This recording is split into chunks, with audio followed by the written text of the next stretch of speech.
SSC বা HSC পরীক্ষায় optional সাবজেক্টের পাওয়ারটা আসলে কি রকম এটা নিয়ে অনেকেই কনফিউশনে আছো। আমি যদি অপশনাল সাবজেক্টে ফেল করি তাহলে কি কোনো প্রবলেম আছে, বা আমি যদি মেইন সাবজেক্টে ফেল করি তাহলে কি অপশনাল সাবজেক্ট সেটাকে পাস করিয়ে দিবে, বা আমি যদি কোনো সাবজেক্টে এ প্লাস না পাই তাহলে অপশনাল সাবজেক্ট কি সেটাকে প্লাস এনে দিতে পারবে কিনা, এই সব কিছুর A to Z আলোচনা করব আজকের ভিডিওতে। তো শুরুতে যদি আমরা দেখি আমাদের নর্মালি মার্কস ডিস্ট্রিবিউশনটা হচ্ছে এইরকম, আমরা এই মার্কের মধ্যে পেলে গ্রেড কি হবে, জিপিএ কি হবে সেটা তোমরা দেখতেই পাচ্ছ। তো মেইনলি আমি এসএসসি দের জন্য এই ভিডিওটা বানাচ্ছি, তবে এইচএসসি শিক্ষার্থীরা দেখলেও বুঝতে পারবা যে তোমাদের অপশনাল সাবজেক্টটা কিভাবে হেল্প করতে পারে। এসএসসি শিক্ষার্থীদের নর্মালি 9টা মেইন সাবজেক্ট থাকে, বাংলা, ইংরেজি, ম্যাথ, আইসিটি, ইসলাম, এতটুকু হচ্ছে তাদের কমন সাবজেক্ট সবারই থাকে। তাছাড়া সায়েন্সের স্টুডেন্টদের বিজিএস আর অন্যদের হচ্ছে সায়েন্স থাকে। তাছাড়া গ্রুপ সাবজেক্ট 3টা থাকে, ফিজিক্স, কেমিস্ট্রি, হায়ার ম্যাথ, আরেকটা অপশনাল বায়োলজি নেয়, বা অনেকে বায়োলজি নিয়ে হায়ার ম্যাথ অপশনাল নেয়। বাট এগুলো হচ্ছে মেইনলি 9টা বিষয় থাকে অপশনাল সাবজেক্ট ছাড়া। তো এখন সাপোজ আমরা যদি এখানে দেখি যে সব বিষয়ে কোনো একজন শিক্ষার্থী জিপিএ 5 পেয়েছে, তাহলে টোটাল কত মার্কস হয়, তার টোটাল জিপিএটা কত হয় আমরা যদি হিসাব করি, সে 9টা বিষয়ে জিপিএ 5 পেলে তার টোটাল জিপিএ আসে 45। কত হবে? 45। এখন এই 45কে আমরা ভাগ দিব 9 দিয়ে, ঠিক আছে? কেন? কারণ তার মেইন সাবজেক্ট, এখানে কিন্তু অপশনাল সাবজেক্ট নাই। তোমার অপশনাল সাবজেক্ট যেটাই হোক না কেন, হোম সায়েন্স হোক, কৃষি হোক, বা হচ্ছে তোমার উচ্চতর গণিত হোক, বায়োলজি হোক, ওইটা বাদ দিয়ে কিন্তু তোমার 9টা সাবজেক্ট আছে। ওই 9টা সাবজেক্টে তুমি সব বিষয়ে যদি জিপিএ 5 পাও তাহলে 45 হয়। এখন এই 45কে ভাগ দিব কত দিয়ে? তোমার এখানে টোটাল সাবজেক্ট হচ্ছে 9টা, এই জন্য 9 দিয়ে ভাগ দিবা, তাহলে কত হয়? 45কে 9 দিয়ে ভাগ করলে 5, তার মানে তোমার রেজাল্ট জিপিএ 5। এখন কথা হচ্ছে অপশনাল সাবজেক্ট আমাকে কিভাবে হেল্প করবে। দেখো, মনে করো তোমার অপশনাল সাবজেক্ট হায়ার ম্যাথ হতে পারে, বা অন্য কিছু বায়োলজি হতে পারে, বা হচ্ছে তোমার কৃষি হতে পারে, অনেকের আবার আছে হোম সায়েন্স আছে, যার যেটা আছে সেটাই। সেই অপশনাল সাবজেক্টে মনে করো তুমি জিপিএ 5 পেয়েছো, অপশনাল সাবজেক্টে তুমি জিপিএ 5 পেয়েছো, তাহলে এটা তোমাকে কোন কাজে হেল্প করবে? দেখো, তুমি যদি সব বিষয়ে অলরেডি জিপিএ 5 পাও, অপশনাল সাবজেক্টও জিপিএ 5 পাও, তাহলে সেই ক্ষেত্রে তোমার গোল্ডেন এ প্লাস। ঠিক আছে, এখন আসো এটা হেল্প করবে কখন। সাপোজ তুমি কোনো কারণে মনে করো তুমি আইসিটিতে জিপিএ 5 পেলা না, তুমি জিপিএ 4 পেলা, অর্থাৎ এ গ্রেড পেলা।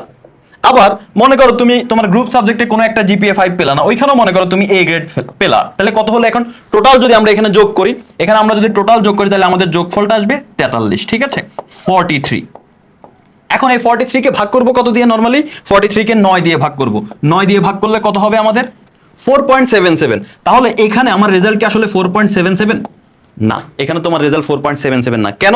দেখো, তুমি যদি এখানে 43 পাও তাহলে সেক্ষেত্রে কি হবে, তোমার অপশনাল সাবজেক্টে তুমি যে জিপিএ 5 পেয়েছো এটা থেকে তুমি 2 পয়েন্ট বিয়োগ করবে, অর্থাৎ যেটাই পাও তুমি অপশনাল সাবজেক্টে যদি জিপিএ 4 পাও, জিপিএ 3 পাও, যেটাই পাও না কেন, বা 3.5 পাও, সেটা থেকে তুমি 2 বিয়োগ করবা।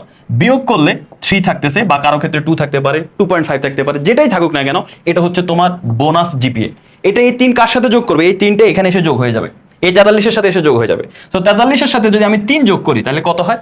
46 হয়। কিন্তু এটা 45-এর বেশি কখনো হবে না, ঠিক আছে? যদি 45-এর বেশি কখনো হয় সেটা 45 পর্যন্ত ধরতে হবে। যেমন এটা 46 হয়ে যাচ্ছে, তো 46 হবে না, 45 নিতে হবে সবসময়। সেখানে তাহলে কত হচ্ছে? 45। এবার তুমি তোমার টোটাল সাবজেক্ট 9 দিয়ে ভাগ করো, 45-কে 9 দিয়ে ভাগ করলে জিপিএ 5, তার মানে তুমি জিপিএ 5 পেয়ে যাচ্ছ। তাহলে কি হলো? ওই যে অপশনাল সাবজেক্টে যে তুমি এক্সট্রা 3 পয়েন্ট পেয়েছো, সেই 3 পয়েন্টটা এসে তোমার এখানে যোগ হয়ে তোমাকে হেল্প করতেছে জিপিএ 5 পাওয়ার ক্ষেত্রে। তো এই ক্ষেত্রে ভাই আমি কয়টা বিষয় হচ্ছে আমি জিপিএ কম পেলেও এ প্লাস পাবো। দেখো, কয়টা বিষয় ব্যাপারটা এরকম না। এখন তুমি কোনো একটা বিষয়, সাপোজ তুমি হচ্ছে বি পেয়ে গেছো, বা কোনো একটা বিষয় তুমি সি পাইছো, মনে করো তুমি সব বিষয়ে এ প্লাস পাইছো, তুমি সব বিষয়ে এ প্লাস পাইছো, এখানেও 5, এখানেও 5, কোনো একটা বিষয় মনে করো এই বিষয়ের মধ্যে তুমি জিপিএ হচ্ছে সি পাইছো, তাহলে পয়েন্ট কত? 2 পয়েন্ট। এখন যদি আমরা এখানে যোগ করি তাহলে টোটাল পয়েন্ট আসবে কত? এই সবগুলো যদি আমরা যোগ করি তাহলে আসে 42। কত আসে? 42। তাও কিন্তু তুমি এ প্লাস পাবা যদি তুমি অপশনাল সাবজেক্টে জিপিএ 5 পাও। অপশনাল সাবজেক্টে জিপিএ 5 পেলে সেটা থেকে 2 বিয়োগ করবা, 2 বিয়োগ করলে 3 থাকে, সেই 3 এখানে এসে যোগ হবে। 42 আর 3 যোগ করলে 45। আমরা জানি 45 পর্যন্ত আমরা রাখতে পারি, তো 45 আসছে, 45 আমরা রাখবো। এখন এটাকে ভাগ দিব সবসময় টোটাল মেইন সাবজেক্ট যতগুলো ততগুলো দিয়ে, 9 দিয়ে আমি ভাগ দিব। 9 দিয়ে ভাগ করলে কত হয়? জিপিএ 5, তার মানে তুমি জিপিএ 5 পেয়ে গেছো। দেখো, একটা বিষয় খুবই বাজে রেজাল্ট করছো তুমি মাত্র জিপিএ তোমার হচ্ছে গ্রেড সি আসছে, সি গ্রেড পেয়েও কিন্তু তুমি এ প্লাস পাইতেছো। তো মেইন কথা হচ্ছে তোমার পয়েন্ট 45 হচ্ছে কিনা। এখন এই সবগুলো যোগ করে যদি তোমার পয়েন্ট 41 হয় তাহলে তুমি জিপিএ 5 পাবা না। কেন? কারণ 41-এর সাথে তোমার অপশনালে যদি 3 থাকে, 3 এসে যোগ করলে কত হবে? 41 আর 3 যদি এসে যোগ হয়, যোগ হলে হবে 44। 44-কে 9 দিয়ে ভাগ করলে জিপিএ 5 হয় না। আশা করি তোমরা বুঝতে পেরেছো। মেইন কথা হচ্ছে তোমার এখানে যত গ্রেডে আসুক না কেন, সেটার সাথে যদি 3 যোগ করলে তোমার এ প্লাস হয়, মানে 45 হয়, তাহলে তুমি জিপিএ 5 পাবা। এখন কথা হচ্ছে যদি জিপিএ 5 না হয়, এমনি কি আমার রেজাল্ট ভালো হবে? হ্যাঁ, এমনিতেও তোমার রেজাল্ট ভালো হবে। সাপোজ মনে করো তুমি এখানে এটাতে জিপিএ 4 পাইছো, তারপরে এই দুইটা তো মনে করো তুমি জিপিএ 4 পাইছো, আরেকটা তো মনে করো তুমি জিপিএ 4 পাইছো, ঠিক আছে? যেটা তো মনে করো তুমি জিপিএ 4ই পাইছো। এখন যদি আমরা যোগ করি তাহলে কত হবে 0.41 আসতেছে। তো নর্মালি 41কে যদি আমরা 9 দিয়ে ভাগ করি তাহলে রেজাল্ট আসে 4.55, কিন্তু তোমার রেজাল্ট 4.55 আসবে না যদি তুমি অপশনাল সাবজেক্টে ভালো কিছু করো। মনে করো অপশনাল সাবজেক্টে তুমি জিপিএ 5 পেয়েছো, তো 5 পেলে 5 থেকে 2 বিয়োগ হবে, 5 থেকে যদি আমরা 2 বিয়োগ করি তাহলে 3 হয়, এই 3 কিন্তু এখানে যোগ হবে। 41 আর 3 যোগ করলে কত হয় 44। এবার 44 কে তুমি 9 দিয়ে ভাগ দিবা, তো 44 ভাগ 9 কত হয় আমাদের হচ্ছে 4.89, তার মানে তোমার রেজাল্ট আসলে আসবে 4.89। সো এই হচ্ছে কথা যে তোমাকে কিভাবে হেল্প করে। এখন অপশনালে যদি তুমি জিপিএ 5 না পেয়ে তুমি যদি জিপিএ 4 পাও তাতেও সমস্যা নাই, 4 থেকে 2 বিয়োগ করলে কত হয় 2, তো সেক্ষেত্রে এই 41 এর সাথে 2 এসে যোগ হবে। তাই অপশনাল সাবজেক্টের গুরুত্বটা কিন্তু অনেক বেশি, কারণ কোন একটা অ্যাক্সিডেন্টের কারণে কোনো একটা রিজনে তোমার কোন একটা সাবজেক্টের A+ ছুটে যেতেই পারে, কিন্তু অপশনালে যদি তুমি মোটামুটি একটা ভালো রেজাল্ট করো সেটা এসে তোমাকে কিন্তু হেল্প করবে। এখন আশা করি আর কোনো কনফিউশন নাই, যদি কনফিউশন থাকে কমেন্টে জানাতে পারো।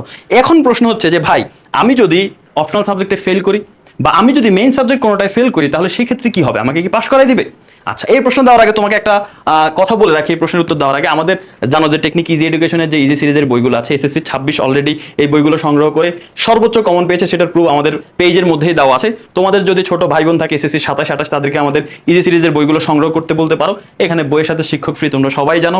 আর তোমরা যারা এসএসসি 27 28 এই ভিডিও দেখতেছো তোমরা অবশ্যই বইগুলো সংগ্রহে রাখবে, ইনশাল্লাহ তোমাদের জন্য একটা বেস্ট প্রিপারেশন নেওয়ার সহায়ক হবে এই বইগুলো। আচ্ছা, এখন আসো প্রশ্ন হচ্ছে যে ভাই যদি আমি অপশনাল সাবজেক্টে ফেল করি তাহলে কি আমি ফেল? না, তুমি যদি অপশনাল সাবজেক্টে ফেল করো কোনো সমস্যা নাই, অপশনাল সাবজেক্টে ফেল করলে কোনো সমস্যা নাই। ওই যে এক্সট্রা যে মার্কটা পেয়েছো তুমি, সেই মার্কটা যে তোমাকে হেল্প করতেছিল সেই হেল্পটা আর করবে না, ঠিক আছে? এখানে যত পাবা ততকেই 9 দিয়ে ভাগ করে হিসাব হয়ে যাবে। এখন আসো ভাই যদি আমি মনে করেন যে ম্যাথে ফেল করলাম, ম্যাথে আমি এখানে ফেল করে ফেললাম, তাহলে সেই ক্ষেত্রে কি আমার কোনো উপকার হবে? না, সেই ক্ষেত্রে অপশনাল সাবজেক্ট তোমার কোনো উপকার করতে পারবে না। এই জন্য আমি দুঃখিত, তোমাকে সুখবরটা দিতে পারছি না। সো ম্যাথে বা মেইন এখানে কোনো এই 9টা সাবজেক্টের কোনো একটা সাবজেক্টে যদি তুমি ফেল করে যাও তাহলে সেই ক্ষেত্রে অপশনাল সাবজেক্ট তোমাকে কোনো হেল্প করতে পারবে না। তো আশা করি বুঝতে পেরেছো। আর যারা এইচএসসি শিক্ষার্থী তোমরা তোমাদের মেইন সাবজেক্ট যেগুলো সেগুলো হিসাব করে নিতে পারো, এভাবেই হিসাব করতে হবে। তোমাদের 7টা সাবজেক্ট হলে 7 দিয়ে ভাগ করবা, 8টা সাবজেক্ট হলে 8 দিয়ে ভাগ করবা। আর তোমরা বলতে পারো ভাই বাংলা তো 2টা পেপার, না, বাংলা একসাথেই কিন্তু হিসাব হবে। তোমার 2টা পত্র মিলে একসাথে হিসাব হবে, 2টা পত্র মিলে হচ্ছে তোমার 160 পাইলে হচ্ছে তোমার A+, ঠিক আছে? এটাকে একটা সাবজেক্ট ধরা হবে, ইংরেজিতেও একটা সাবজেক্টই ধরা হবে, এটা যেন মাথায় থাকে। তারপরেও যদি কারো কোনো প্রশ্ন থাকে যে কি ভাই বুঝি না এই জায়গায়, কমেন্টে জানাতে পারো। আর একটু মেনশন দিয়ে তোমার ফ্রেন্ডদের হেল্প করতে পারো যারা এটা নিয়ে এখনো কনফিউশনে আছে, আর এটা শেয়ার করে রাখো যেন পরীক্ষার পরে তুমি তোমার ক্যালকুলেশন মিলাইতে পারো। তো যাদের অপশনাল সাবজেক্টের পরীক্ষা হয়েছে আশা করি ভালো হয়েছে, যাদের এখনো পরীক্ষা হয়নি অবশ্যই সিরিয়াসলি পরীক্ষাটা দিবা। সবার জন্য অনেক শুভকামনা, অনেক দোয়া। আল্লাহ হাফেজ, আসসালামু আলাইকুম।